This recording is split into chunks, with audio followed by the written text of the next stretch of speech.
turn off again. Go ahead now. Go ahead now. It's on. Mr. Speaker, I'm seeking permission to speak from a seat other than my own. Permission granted. Thank you, Mr. Speaker. Again, I wish I could have risen with the same level of excitement and plump as the member from Clarendon Central. I must confess, Mr. Speaker, that even though I wish in principle that I could agree and support the bill in its entirety, I must confess that I have reservations.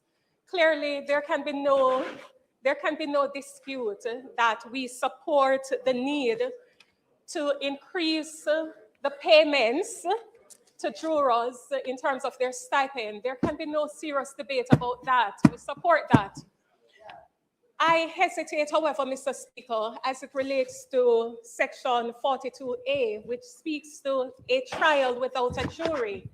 And I hesitate because in my mind, it seeks to introduce, and permit me, but right now we would all understand that it is a very topical area of discussion that has captivated the national interest as to whether or not we should abolish trial by jury and focus on trial by judge alone. It is a discussion that is worth having. I was left with the impression last week, based on the representations made by the minister, that the Jury Act would be sent to a joint select committee of Parliament, and I was very happy to hear that. I was very happy to hear that, Mr. Speaker, because I believe that such a fundamental reform is one that is worthy of being considered and having widespread consultation from all stakeholders and members of the public. Now, I wish to make it clear, I do understand and appreciate that there is a call for us to make certain amendments, and I understand what certain other tribunal would have intimated.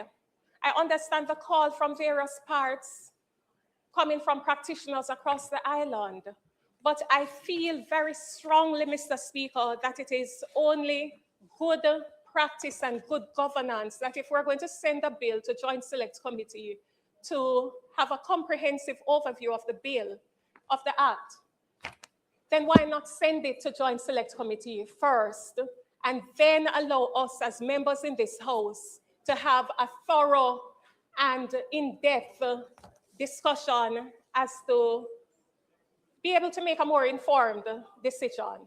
And I say that because if we are discussing whether or not we should do away with the jury trials, then what Section 42A contemplates is one particular circumstance where the judge could properly abolish the right to proceed by trial by jury. And in my mind, that is seeking to introduce through the back door a particular position that really ought properly to be given proper ventilation in a joint select committee. And so that is my first reservation, because if we're going to send, it's almost as though we're doing things backwards.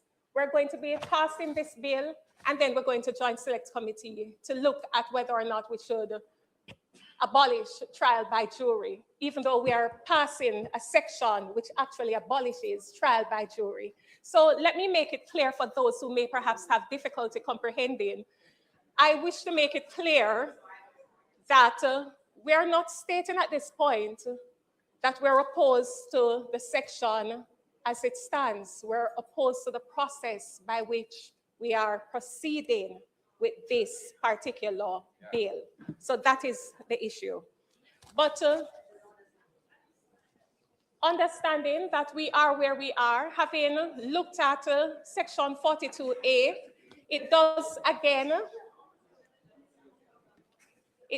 again raise certain questions in my mind, because I note that the section provides for the prosecution to make an application for the trial to proceed without a jury. But the questions which emerge in my mind are as follows.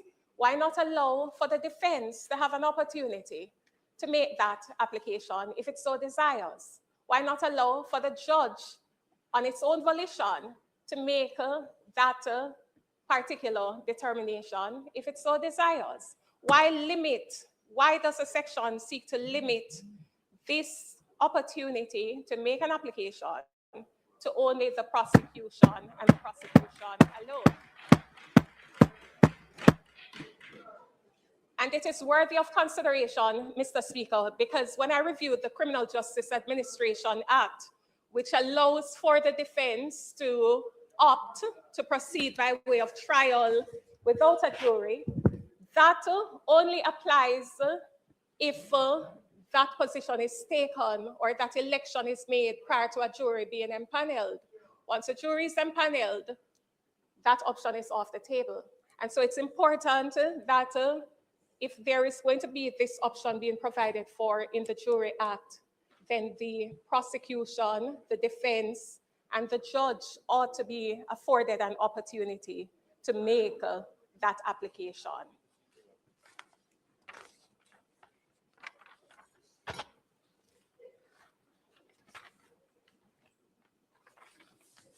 And finally, as it relates to section 42C, subsection 2, which again allows for the judge to terminate a trial and thereafter conduct a trial without a jury, I make the point, Mr. Speaker, that contrary to the minister's assertion, this is not just a simple run-of-the-mill, banal item or sections. It is one which really entails significant reform. It is going to change how it is that we proceed, not just in the criminal justice system, but in the civil justice system. And it fundamentally affects one of the critical tenets of trials and indeed democracy, the right to be judged by a jury of one's own peer. And so as I take my seat, I sit with the reservation that if we are going to abolish trial by jury, we ought to do so after having a considered and extensive consultation with all the stakeholders. We shouldn't be seeking to smuggle it through the back door in a bill which seeks to disguise what is really taking place, and that is the abolition of trial by jury. Thank you, Mr. Speaker.